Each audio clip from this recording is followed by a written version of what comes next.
না, আজকে আসলে আমরা বাঁশির টিউটোরিয়াল শিখবো না। আসলে শিখবো আমরা পাওয়ার পয়েন্টই। বেসিক্যালি বাঁশিটা বাজাচ্ছি কারণ পাওয়ার পয়েন্ট দিয়ে বাঁশির একটা চমৎকার অ্যানিমেশন বা স্লাইড তৈরি করা হয়েছে। তো সেটা আজকে আমরা শিখবো। তা আসুন শুরু করা যাক। তো আমরা পাওয়ার পয়েন্ট দিয়ে এই ধরনের একটা স্লাইড তৈরি করেছি, যেটাতে আমরা বেসিক্যালি বাঁশির ডিজাইন করেছি। তো বাঁশিটা সম্পূর্ণ পাওয়ার পয়েন্ট দিয়েই তৈরি এবং এখানে হালকা একটা অ্যানিমেশন ইউজ করা হয়েছে। আর পরবর্তী স্লাইড সেটা হচ্ছে এই বাঁশির ডিজাইনটাই ব্যবহার করা হয়েছে একটা স্লাইড প্রেজেন্ট করার জন্য। লাইক এখানে দেওয়া আছে টপ 7 সিঙ্গার অফ বাংলাদেশ, যেখানে আমি ফার্স্ট ক্লিক করলে এই যে 1 নম্বর সিঙ্গার যেটা আসছে, তারপর 2 নম্বর আসছে। নামগুলো যদিও আমি হাইপোথেটিক্যালি নিয়েছি আমার মনের মতো, যেটা মনে হয়েছে, জাস্ট এক্সাম্পল দেখানোর জন্য, কোনো রেটিং করা না। তো এটা জাস্ট দেখানোর জন্য, যেমন 3 নম্বরে এটা আসছে, 4 নাম্বার দিলে 4 নাম্বারটা আসছে এবং নাম আসছে। ঠিক একইভাবে 5, 6, 7, এভাবে 7টা নাম আসছে। তো এই ধরনের ডিজাইন আপনারা চাইলে ব্যবহার করতে পারেন যারা বেসিক্যালি এই ধরনের মিউজিক রিলেটেড কোনো প্রেজেন্টেশন স্লাইড তৈরি করতে চাচ্ছেন, বা এই সেম থট বা সেম ডিজাইন বা স্টাইল ফলো করে যে কোনো 7টা পয়েন্ট আমরা ডিসকাস করতে পারি খুব ইজিলি। এবং অডিয়েন্স অবভিয়াসলি এটাতে আশা করছি যে অ্যাটেনশন দিবে নর্মাল পয়েন্ট ডিসকাশনের চাইতে। তো আসুন দেখি যে আসলে এটা কিভাবে তৈরি করা হয়েছে।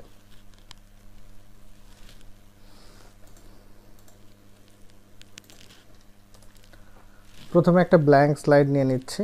তো ফার্স্টে আমরা যে বাঁশির এটা বানাবো, তো এটাকে আমরা ফার্স্টে যেটা করছি, আমাদের শেপ থেকে শেপ নিয়ে নিচ্ছে একটা। শেপের ভেতরে আমরা সিলিন্ডার একটা আছে যে এটা নিয়ে নিচ্ছে, এভাবে আঁকালাম। এটাকে একটু ঘুরিয়ে দিচ্ছি।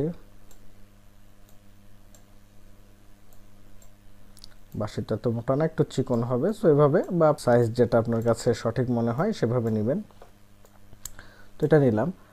এখন এর পাশে যেটা করতে হবে যে আমরা কিছু হোল, মানে এই যে বাঁশির যে ছিদ্রগুলো আছে এগুলো তৈরি করব। তো সেক্ষেত্রে আগে হচ্ছে আমি কালার দিয়ে নিতে পারি। রাইট ক্লিক করে ফরম্যাট শেপে গেলাম। এখান থেকে আমরা গ্রেডিয়েন্ট কালারটা ইউজ করছি। তো গ্রেডিয়েন্ট কালারের ভেতর যেটা ইউজ করবো, এখানে 4টে স্ট্রোক লাগবে না, 3টা হলেই হবে। মাঝখানেরটা আমরা চাচ্ছি একটু গ্লেসি রাখতে, সো এটা হোয়াইট দিচ্ছি। আর দুই পাশে আপনার যে কালার মনে করেন যে এই টাইপের কালার দিই, কাঠ জাতীয় একটা কালার। ওকে, ফাইন। তো এই যে একটা বাঁশ মতো একটা কালার আসছে, বাঁশের যেটা পোড়া বাঁশ টাইপের, বা চাইলে আর একটু ডিজাইন আমরা এখানে করতে পারি। এনিওয়ে, আপাতত এটা এখানে আমাদের আউটলাইন আছে, আমরা শেপ আউটলাইন থেকে নো আউটলাইন করে দিচ্ছি। এরপর এই জায়গাটার একটা জাস্ট ডার্ক সাইড দিতে হবে, যাতে করে মনে হয় ভেতরটা অন্ধকার। তো এরকম আরেকটা বৃত্ত মতো আঁকালাম এই সাইজের। তো জুম করে নিচ্ছি, ফাইন। হ্যাঁ, এটা আউটলাইনটা আমি নো আউটলাইন করে দিচ্ছি, আর এটা আমি শেপ ফিল ব্ল্যাক। ওকে, ফাইন। তাহলে দেখেন এই যে এই ধরনের একটা মনে হচ্ছে যেন যে ভেতরটা অন্ধকার, অর্থাৎ একটা পুরো পাইপ এই ধরনের মনে হচ্ছে, মানে বাঁশ, যেটা দিয়ে বাঁশের কুঞ্চি আর কি, যেটা দিয়ে বাঁশি বানায়। এনিওয়ে, এখানে আমরা কিছু এখন ছিদ্র ক্রিয়েট করব। তো হোল এভাবে গোল শিফট প্রেস করে আঁকালে এক্স্যাক্টলি বৃত্ত হবে, আমরা জানি। এখান থেকে ঠিক আছে, আমি এটার যদিও এই পাশে দিয়েছি, সো এটাকে আমি এখান থেকে শুরু করতে পারি। ওকে, তারপরে কন্ট্রোল ডি, এটার পাশে বসালাম। তো এখন কি করা হয়েছে, এখানে কিছু ডিজাইন করা হয়েছে, ডিজাইনটা করতে পারি আমরা। এটাকে একটু গ্রুপ করি, কন্ট্রোল জি, সবগুলো একসাথে সিলেক্ট করে কন্ট্রোল জি দিয়ে গ্রুপ করে একটু বেঁকালাম, কার্ভ, মানে এই যে এই ধরনের বেঁকা মতো করলাম। ওকে, আর এখানে ডিজাইনের জন্য, আচ্ছা একটু বাস, ডিজাইনের জন্য যেটা করেছি আমরা, এখানে একটা আবার একটু বৃত্ত মতো নিচ্ছে। ঠিক আছে, আর এই সেম আবার এটা ডুপ্লিকেট নিয়ে এর পাশে আমি এটাকে রাখছি, জুম করছি এটার সাথে এটাকে, ওকে ফাইন। এটাকে সিলেক্ট করে পরেরটা সিলেক্ট করছি কন্ট্রোল প্রেস করে, এরপরে ফরম্যাট শেপ থেকে মার্জ শেপ, এরপর আমি এটাকে সাবট্রাক্ট করে দিচ্ছি, অর্থাৎ কেটে দিলাম।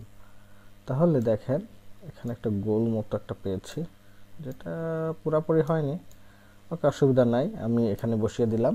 এরপর এই বাকি বাড়তি অংশটুকু কেটে দিব। সো একটা শেপ নিলাম, এভাবে রাখলাম, ঠিক আছে। এখানে রেখে এটা আমি এটাকে সিলেক্ট করলাম, তারপর এটাকে সিলেক্ট করলাম, তারপরে ফরম্যাট শেপ থেকে মার্জ শেপে এসে সাবট্রাক্ট করে দিলাম। ওকে, তাহলে কেটে গেল এখান থেকে। ঠিক একইভাবে পাশেরটাও করতে হবে, মানে নিচে যেটা আছে এটাও করতে হবে, এভাবে করে নিলাম।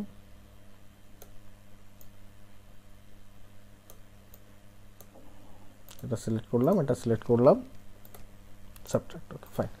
তাহলে এই যে আমার গোল করে কেটে কাটা হয়ে গেল এখানটা। এটা একটা ডুপ্লিকেট তৈরি করতে পারি পাশে রাখার জন্য, দুটাকে সিলেক্ট করে এটার আউটলাইন নো আউটলাইন করে দিচ্ছি, ফাইন। আর এটা একটা কালার আমরা দিয়ে দিতে পারি, ডার্ক কোনো কালার,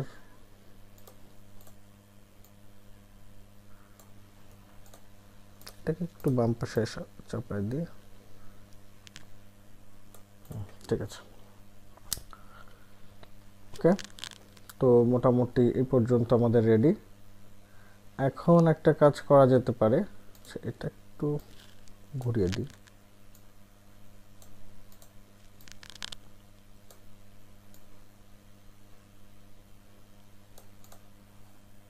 ঠিক আছে। ওকে, তো এখন আমরা এর ভেতরে একটু ডিজাইন করতে পারি, যে এর ভেতরটা একটু ডট ডট দিতে পারি। সেক্ষেত্রে একটা শেপ থেকে আমি ফ্রি ফর্ম যে শেপটা আছে এটা নিলাম, নিয়ে এভাবে এঁকে দিতে পারি।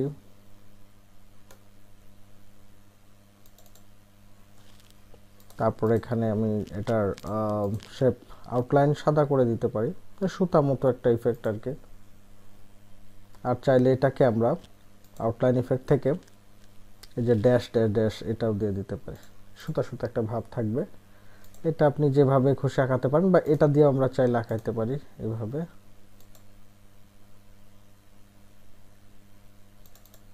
ওকে, সেম এটাকে সাদা করে দিচ্ছি। আর আউটলাইন ইফেক্ট থেকে আমি যেটা করছি ড্যাশ, এই ড্যাশটা দিয়ে দিচ্ছি। ওকে, ঠিক আছে। আমরা একটু স্লাইড শো যে দেখি যে আমাদের মোটামুটি একটা বাঁশির মতো শেপ আসছে। এই হোলগুলো একটু বেশি বড় হয়ে গেছে, এত বড় বেসিক্যালি না, তো আমি একটু আনগ্রুপ করে নিই, কন্ট্রোল শিফট জি প্রেস করে। আর এগুলো চাইলে একটু ছোট করে দিতে পারি, বেশি ছোট হয়ে গেল।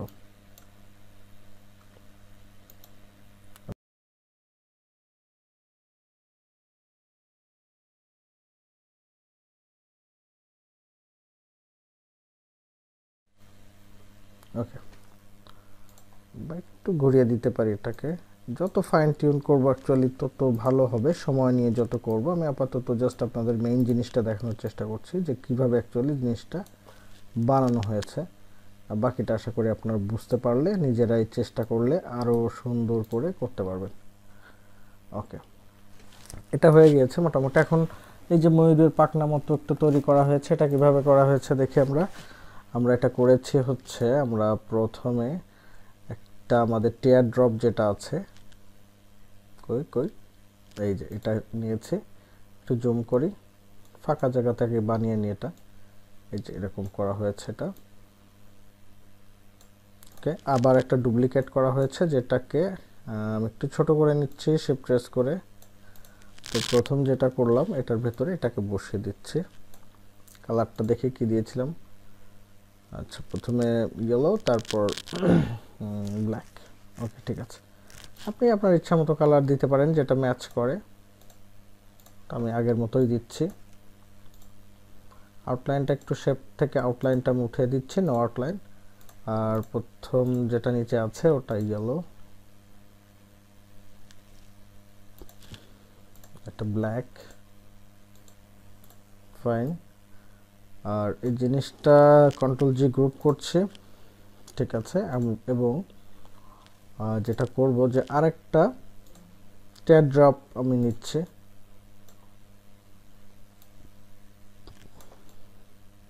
Send to back, right click করে সেন্ড টু ব্যাক দিয়ে দিচ্ছি। একটু ঘুরিয়ে দিই, ওকে। এটাতে আমরা যেটা দিয়েছি, আচ্ছা ঠিক আছে, নিচে ময়ূরের পাখনাটা দিব। আমরা ময়ূরের পাখনাটা করেছিলাম এই যে এইটা দিয়ে, আমাদের যে স্টারের ভেতরে 32 স্টার আছে এটা দিয়ে করেছিলাম মূলত। এটা আঁকানোর পর আপনি এখান থেকে টান দিলে দেখবেন অনেকগুলো কার্ভ মতো আসে। একটু জুম করে নিতে পারেন, আউটলাইনটা উঠাই দিই তাহলে ভালো বোঝা যাবে, নো আউটলাইন।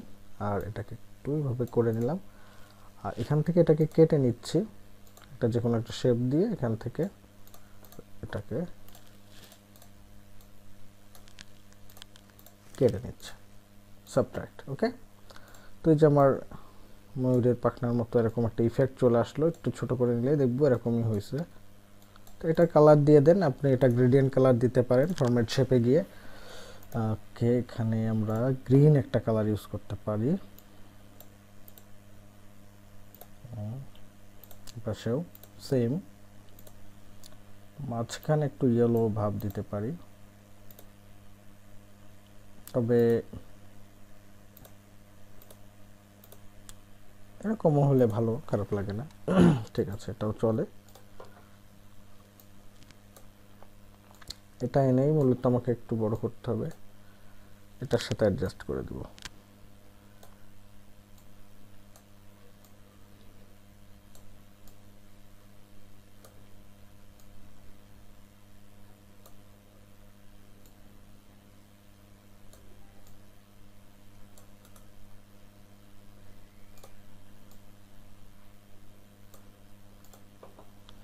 এটাকেও সেম ওই ধরনের একটা কালার দিতে পারি, নিচে যেটা আছে আমাদের আউটলাইনটা উঠিয়ে দিচ্ছি, বা নিচেরটাতে আমরা সেম কিন্তু ওই গ্রেডিয়েন্ট ইফেক্টটাও দিতে পারি চাইলে। ওকে, মোটামুটি হয়ে গেছে। এটা একটু চাইলে আস্তে ধীরে করলে আরও সুন্দরভাবে করা যাবে, আপাতত মনে হয় ঠিকই আছে। তো এটুকু আমি সিলেক্ট করলাম সব, তারপর কন্ট্রোল জি, তাহলে দেখেন আমার ময়ূরের পাখনার মতো একটা বা যেটাই হোক একটা ডিজাইন তৈরি হয়ে গেল।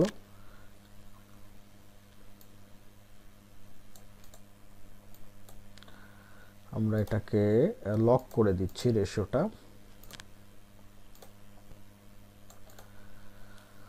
ওকে ফাইন, এখন এটা আমরা কোথায় বসাবো? এদিকে বসাতে পারি, নিচে বসাতে পারি, যেটা খুশি বসাতে পারি। ঘুরিয়ে নিলাম, এখানে বসাতে পারি। বাঁশির জাস্ট ডিজাইন, এখানে রাইট ক্লিক করে সেন্ড টু ব্যাক করে দিলাম, এটা এখানে বসানো থাকলে সমস্যা নেই। আর নিচের যে দুইটা ঝুনঝুনি টাইপের, এটাও বানানো খুব ইজি। আমরা একটা ত্রিভুজ নিব, ত্রিভুজ মতো নিলাম, এটার আমি আউটলাইনটা নো আউটলাইন করে দিচ্ছি, আর রাইট ক্লিক করে এডিট পয়েন্টে চলে আসলাম, একটু জুম করি, এখানে দুটো পয়েন্ট অ্যাড করব, রাইট ক্লিক করে অ্যাড পয়েন্ট, এখানেও রাইট ক্লিক করে অ্যাড পয়েন্ট, এভাবে একটু টেনে দিলাম। আর এটা রাইট ক্লিক করে এটার আমরা স্মুথ পয়েন্ট করে দিচ্ছি, যাতে স্মুথলি হ্যান্ডেল করা যায়। একটু বেল কার্ভ টাইপের করতে হবে আর কি।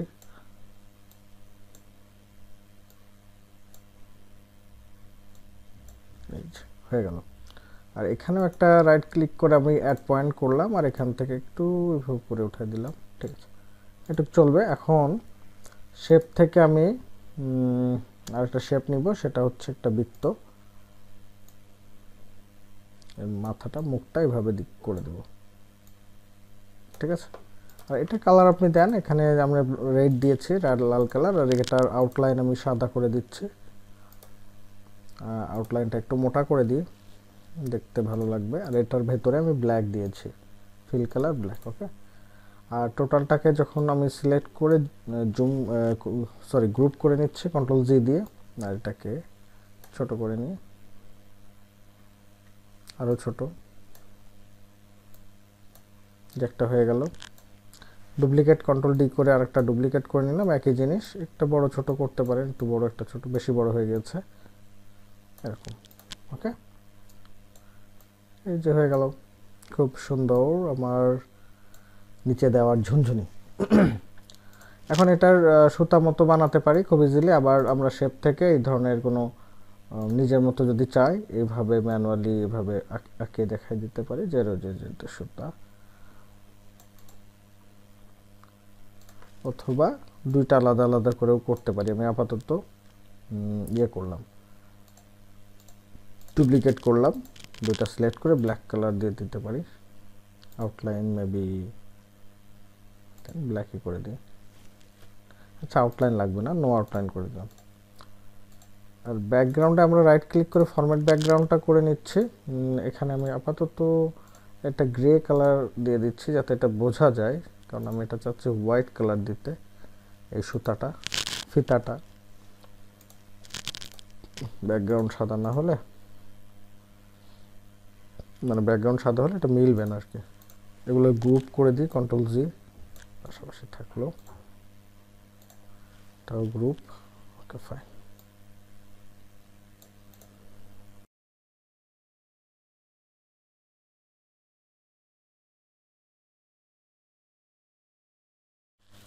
তো অলমোস্ট ডান। এখন এটা বেসিক্যালি একটা ব্যাকগ্রাউন্ড ইউজ করা হয়েছে। আপনি ফটো ব্যাকগ্রাউন্ড নেটে গিয়ে যদি সার্চ করেন, এই যে এই ধরনের অনেক আসবে, আমি এটা ইউজ করেছিলাম। তো এটা আপনি নিলাম, ক্লিক করলাম, রাইট ক্লিক করছি, করে কপি ইমেজ, আর এখানে এসে করি এই যে এখন যেটা বানালাম, right click, format background, picture texture, clipboard. Okay, চলে আসছে। তো জিনিসটা মনে হচ্ছে যে লাইটটার উপরে পড়ে এটা চকচকে ভাব আসছে, তো এই জন্য ব্যাকগ্রাউন্ডটা বেশ ভালো। সো আমি এটাকে পুরাটা সব সিলেক্ট করে কন্ট্রোল জি একটা গ্রুপে কনভার্ট করে দিলাম, যাতে জিনিসটা একসাথে মুভ করানো যায় এবং একসাথে অ্যানিমেশন দেওয়া যায়। এরপরে আমরা যেটা করতে পারি, এর ভেতরে একটা অ্যানিমেশন অ্যাপ্লাই করতে পারি। অ্যানিমেশন ট্যাব থেকে আপনি যেটা খুশি দেন, ফ্লট ইন এভাবে আসবে, বা ফ্লাই ইন বা ফ্লট ইন এভাবে আসবে, যেটা খুশি দিতে পারেন। আসার পর আমি আবার দিয়েছিলাম অ্যাড অ্যানিমেশন, টিটার এটা দিয়েছিলাম যে নড়বে। ঠিক আছে, সো এটাই আর কি। এখন অ্যানিমেশন পেনে এসে এটা আমি করে দিচ্ছি আফটার প্রিভিয়াস, অর্থাৎ প্রথমটা হওয়ার পরে এটা অটোমেটিক হবে। তো এখন আমি এটা স্লাইড শোতে যাচ্ছি, দেখাচ্ছি। ঠিক আছে, তো এটার মতোই আর কি, প্রথমে যেটা বানিয়েছিলাম ওরকমই, একটু বড় ছোট হয়েছে। আর এটাও সেম বেসিক্যালি, এখানে বুঝতে পারছেন যারা আগে থেকে অ্যানিমেশনে কাজ করেছেন, এখানে ওই সেম বাঁশি ইউজ করা হয়েছে এবং ওটাতে মূলত একটু কালার চেঞ্জ করে 1 2 3 এগুলো সিরিয়াল নাম্বার দেওয়া হয়েছে এবং এগুলোর উপরে অ্যানিমেশন দেওয়া হয়েছে। আশা করি এটা পারবেন। তারপরেও যদি কারো এটা জানতে ইচ্ছা হয় যে কীভাবে করা হয়েছে, কমেন্ট করে জানাবেন, তাহলে এই রিলেটেড একটা ভিডিও বানিয়ে দেবো। এমনিতে ভিডিওটি অনেক বড় হয়ে গিয়েছে। থ্যাংক ইউ, অনেক ধন্যবাদ আপনাদেরকে মন দিয়ে ভিডিওটি শেষ পর্যন্ত দেখার জন্য। যদি ভিডিওটি ভালো লাগে তাহলে বন্ধুদের মাঝে শেয়ার করুন, লাইক করুন। আর কোনো কিছু বুঝতে সমস্যা হলে বা কোনো প্রশ্ন থাকলে কমেন্ট করে জানতে পারেন। তো ধন্যবাদ, ভালো থাকবেন, আল্লাহ হাফেজ।